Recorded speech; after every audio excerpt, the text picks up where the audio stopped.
Salut à tous et à toutes et bienvenue dans ce 109e La Bref Week. J'ai bien reçu mes 9 tomes d'Arago, donc les voilà, et ils sont même plus neufs que neufs, c'est-à-dire qu'ils sont vraiment nickel. Pour ceux qui se demandent qu'est-ce que c'est que cette introduction un peu brutale, c'est que vous n'avez pas vu mon dernier The Bref Week, donc j'avais commandé ça en fait pour 27€ seulement, sachant que c'est une série qui est en arrêt de commercialisation, donc 27€ c'est bien, hein, normalement ça coûte un peu plus cher, ce qui ne se trouve plus sur le marché. Et donc je m'étais acheté ça sur le site de Black Bones Boutique, qui a aussi plein d'autres titres comme ça, donc stoppés ou encore en cours, avec plein de maisons d'édition différentes. Le lien est en description, et c'est des trucs qui sont vraiment neufs et en plus à prix cassé, donc Achetez.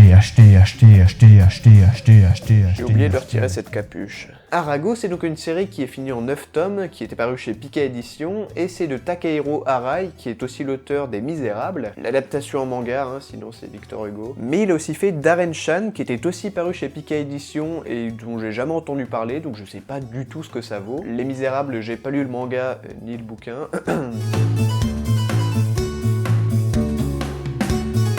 J'ai pas lu le manga donc je sais pas non plus ce que ça vaut, mais apparemment c'est pas mal. Et ça n'a aucun lien avec Arago, si ce n'est que c'est du même auteur. Pour le coup, Arago c'est un manga qui mélange surnaturel et enquête, et surtout de la bonne grosse baston neketsuesque. Un mélange qui marche bien, même si le côté baston prend rapidement le pas sur le côté enquête. Ce qui me fait penser que le prochain premier retour, ça sera là-dessus. Et il y a vraiment pas mal d'éléments qui sont cool, par exemple les deux personnages qu'on voit sur la couverture, ce sont donc deux jumeaux, il y en a un qui est dans la police d'investigation et l'autre qui est une sorte de délinquant. Bon ça c'est pas très original mais ça marche bien, et c'est un manga qui se passe à Londres, une histoire de vengeance avec un mystérieux Patchman qui est une sorte de monstre et qui a tué les parents de ces deux personnages. Donc vous aurez compris qu'il y en a un qui est un peu plus raisonnable que l'autre et qui aimerait bien que Patchman soit jugé par la justice, et l'autre qui en a absolument rien à faire et qui a juste envie de le buter, même si pour ça lui aussi doit devenir un criminel.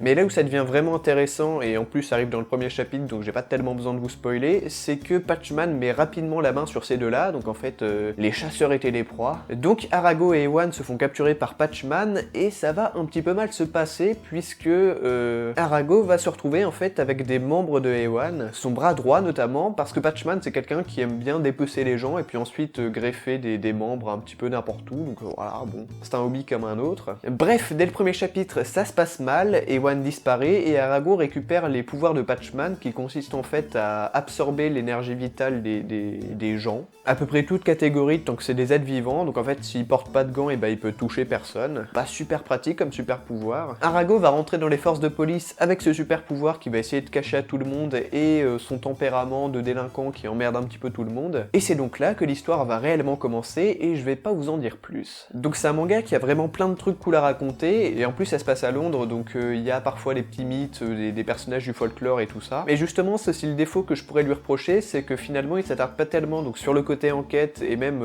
sur le côté folklore anglais, et ça reste quand même assez basique avec de la bonne grosse baston entre des mecs qui ont des super pouvoirs et des esprits maléfiques, et là c'est vrai que c'est un petit peu dommage parce que je pense qu'il y aurait vraiment eu moyen d'exploiter tout ça peut-être un peu plus subtilement et surtout avec plus d'originalité, parce que là il y a vraiment le côté neketsu qui prend le pas sur tout le reste, et bon, c'est pas vraiment un défaut, on aime ou pas, bon personnellement c'est un choix que je trouve un petit peu dommage, mais ça reste très sympa, donc là j'ai lu que les 3 premiers tomes et ça se lit très bien, donc je vous le recommande. Pour 27€ en plus, voilà à quoi ça ressemble niveau dessin, donc c'est aussi assez particulier, mais personnellement j'aime beaucoup. Voilà.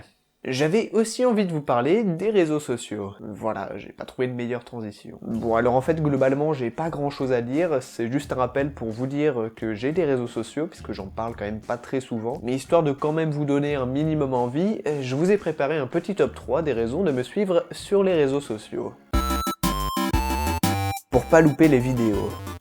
Et oui, parce que c'est avant tout des annonces pour vous prévenir quand une vidéo sort. Enfin, ça c'est surtout Facebook, parce que Twitter je suis un petit peu plus actif et mes posts sont un petit peu plus variés. D'ailleurs, vous êtes plus à me suivre sur Twitter que sur Facebook. Donc c'est la première raison. Si vous aimez bien la chaîne et mes vidéos et que vous voulez pas les manquer quand elles sortent, et ben voilà, il y a ce petit rappel à chaque fois, et bon, sachant que l'algorithme YouTube actuellement, on le sait tous, il est pas top top, ça peut donc vous permettre d'en louper un petit peu moins, c'est déjà ça. Raison numéro 2, il y a des trucs cool qui peuvent arriver. notamment des concours. Je reçois régulièrement des petits messages pour me dire quand est-ce que tu nous refais gagner des mangas, c'est quand le prochain concours et tout ça. Alors j'en ai pas fait beaucoup depuis la création de la chaîne, c'était toujours annoncé en vidéo dans des débriefs week, et ça c'est quelque chose qui va continuer, c'est-à-dire que quand il y aura vraiment des gros concours avec des gros lots, par exemple avec Daily Toon, il y en a quelques-uns de prévus, je sais pas quand c'est que ça arrivera, mais ça devrait arriver. Et bah là ce sera annoncé en vidéo, mais aussi sur les réseaux sociaux, et je mettrai aussi des concours un petit peu plus mineurs. Par exemple là je sais que Daily Toon, encore une fois, avait fait il y a pas longtemps un petit quiz, on pouvait remporter une dédicace d'une auteure coréenne, donc c'est terminé à l'heure actuelle, mais j'avais partagé ça sur Twitter, j'ai un petit peu oublié Facebook, puis après je peux vous partager d'autres trucs cool, vous utilisez des gros projets comme les podcasts par exemple, et puis même pour échanger entre vous et moi, c'est pratique, donc vraiment n'hésitez pas à venir. Et enfin la troisième raison, ça me ferait plaisir. Voilà, puisque plus on est nombreux, plus c'est mieux. Sur Facebook par exemple, vous êtes que 300, donc c'est déjà bien, mais ça peut être mieux. Je pense que vous avez compris le message. Après c'est si vous le souhaitez, bien évidemment. Sinon, en mettant de côté les réseaux sociaux, vous êtes désormais 6000 sur la chaîne. Et ça, par contre, c'est vraiment très beaucoup. C'est même vraiment énorme quand on pense qu'il y a seulement quelques semaines, il y a 2 ou 3, je sais plus, on dépassait à peine la barre des 5000 abonnés, donc ça allait super vite. Je sais pourquoi, il y a une vidéo spécifiquement qui en est un petit peu la raison. Coucou. Et je me suis dit justement, puisque ça crée un chamboulement sur la chaîne au niveau des statistiques, ça fait n'importe quoi, je me suis dit que ça pouvait être intéressant de, au lieu de simplement vous remercier, ce que je vais quand même faire parce que vous êtes 6000, merci. Mais donc je me suis dit que ça pouvait être intéressant de voir justement les statistiques et de découvrir un petit peu tout ça ensemble. D'ailleurs avant de commencer, n'hésitez pas à me mettre en commentaire ce qui vous plaît le plus dans les débriefs week. Donc est-ce que c'est quand je vous fais découvrir des trucs comme la boutique Black Box? Est-ce que c'est quand je vous parle simplement de manga ou de la chaîne et les vidéos comme je le fais là? Voilà, je viens juste d'y penser à l'instant, après 108 vidéos quand même, mais donc n'hésitez pas à mettre tout ça, ça m'intéresse grandement. Bon, c'est parti pour découvrir l'envers de la chaîne YouTube. On est donc sur la chaîne avec cette jolie bannière que j'avais partagée notamment sur Twitter, comme quoi, hein, les réseaux sociaux, tout ça, ça peut être intéressant quand même. Et voilà les statistiques. Bon alors tout ça, ça nous intéresse pas beaucoup parce que c'est juste une comparaison avec le mois dernier, donc on s'en fiche un peu. Allez, on va commencer avec l'argent, et surtout on va mettre depuis toujours, donc depuis la création de la chaîne, ce qui ne change rien là-dessus, puisqu'en fait j'ai commencé à monétiser mes vidéos que depuis ce mois-ci. Et on peut voir que j'ai déjà gagné un petit peu plus d'1€, donc peut-être que dans 6 mois j'aurai de quoi m'acheter un tacos. La vidéo qui m'a rapporté le plus, alors étonnamment c'est celle sur Springald, alors que c'est celle qui a fait le moins de vues, si je me trompe pas. Et celle qui m'a rapporté le moins, c'est celle qui a fait le plus de vues, donc j'ai du mal à comprendre la logique. J'ai peut-être dû bidouiller un truc au niveau des pubs, mais je sais plus trop.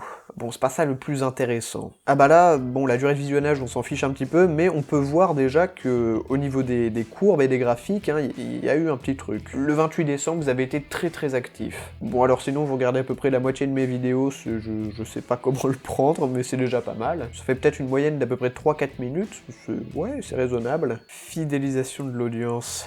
Mais regardez-moi ces courbes, je suis pas très à l'aise avec les chiffres normalement, mais là on voit quand même qu'il s'est passé quelque chose. Sinon par rapport à l'âge, il y a une grosse majorité qui est entre 18 et 24 ans, donc c'est bien, c'est mon âge à moi. 23% qui est entre 25 et 34 ans, donc là c'est un petit peu plus vieux que moi. 18% qui est entre 13 et 17 ans, donc là c'est un tout petit peu moins que moi. Sinon 6% qui est entre 35 et 44 ans, 3% entre 45 et 54 ans, 0,60% qui est entre 55 et 64 ans, et un petit peu plus qui est entre 65 ans et plus. Bon après on sait tous que là sur YouTube ça veut pas dire grand chose, donc on va passer tout de suite à ce qui m'intéresse le plus, c'est-à-dire les mots-clés que vous tapez sur la barre de recherche YouTube pour trouver ma chaîne. Attendez, il faut juste que je retrouve comment on y va. Voilà, contexte de lecture. Bon alors en fait j'avais déjà regardé il y a quelques jours, mais vous allez voir c'est plutôt rigolo. Le partage d'écran s'était arrêté sans que je m'en rende compte, mais on est donc sur les mots-clés de la chaîne YouTube, donc comment vous êtes tombé sur mes vidéos, et sans grande surprise on voit que la plupart des gens recherchaient simplement des informations sur la VF de One Punch Man, ou vous voulez tout simplement regarder One Punch Man en VF. Ensuite on a les classiques, bon voilà, les mangas, otaku, les mangas, tout ça, donc ça paraît plutôt logique. Après on a manga podcast mal orthographié, donc il y a un espace et il n'y a pas de S, ce qui n'est pas normal, mais l'intention est là et elle me touche grandement. Ensuite on a Weeboo, bon ça me touche moins, mais en rapport bien évidemment à une vidéo que j'avais faite sur les Weeboo. Ensuite on a encore du One Punch Man, et là on a Hentai, et j'avais fait aussi une vidéo sur le Hentai, donc j'espère que les personnes qui sont tombées sur la chaîne en tapant Hentai n'ont pas été trop déçus, et j'espère surtout que vous avez rapidement changé d'onglet parce que... Ah et non, ce serait perturbant. Après il y a a ceux qui ont voulu voir une critique sur Gintama, et là je pense qu'ils ont vraiment été déçus parce que c'est la toute première vidéo qui est disponible actuellement sur la chaîne, et faudrait que je refasse ça parce que c'était une horreur. Bon, ma caméra vient de s'éteindre parce qu'elle avait plus de batterie, c'est un petit peu l'échec. Hey, c'est le manga podcast du dérochage, ça faisait longtemps. Il y a encore une donnée que j'ai pas pu vous montrer et qui pourrait être sympa à voir, c'est le nombre d'abonnés que je gagne par jour. On retrouve bien évidemment le pic du 28 décembre et j'ai gagné 347 abonnés en un seul jour. On va se concentrer là-dessus. Alors on peut voir que ça a été un peu progressif, il y a déjà eu ce pic de 41 abonnés, donc le 24 décembre, le jour du réveillon de Noël, c'est étonnant. Bon, ensuite on est redescendu à 9 abonnés, et puis là, paf, 112 abonnés, 196 abonnés, et 347 abonnés. C'est-à-dire qu'en gros, dans l'espace de 5-6 jours, j'ai gagné à peu près 1000 abonnés. J'ai du mal à expliquer ce pic parce que bon, c'est vrai que One Punch Man, j'avais fait en sorte que c'est une vidéo qui puisse être un petit peu virale, mais le fait que ce soit focalisé peut-être déjà un mois après la sortie de la vidéo et que voilà, d'un seul coup ça explose, il me semble pas qu'elle ait été partagée par une page Facebook ou quoi que ce soit, mais en tout cas les résultats sont là, ça a été une sacrée petite poussée. Et là en gros on a à peu près une moyenne de 10 abonnés par jour. Ce qui est cool, en tout cas je gagne plus d'abonnés que je n'en perds quand je sors des vidéos. Voilà, c'est tout ce que je voulais vous montrer à propos, donc maintenant je vais redonner la parole au manga podcast du tournage. Du coup, je vais conclure ici, et en tout cas que vous soyez ici parce que vous avez voulu regarder une vidéo sur One Punch Man, que vous avez juste voulu vous mater un hentai sur YouTube, bon. Bref, peu importe la raison pour laquelle vous êtes tombé sur mes vidéos, l'important c'est que ça vous a plu et que ça vous plaît encore, donc merci à tous pour ces 6000 abonnés. J'espère que ce débrief week vous aura plu, je vois que ça clignote donc je vais faire vite. Portez-vous bien parce que c'est le plus important, et à bientôt, et n'oubliez pas les débrief week maintenant c'est tous les lundis à 17h30. Ciao!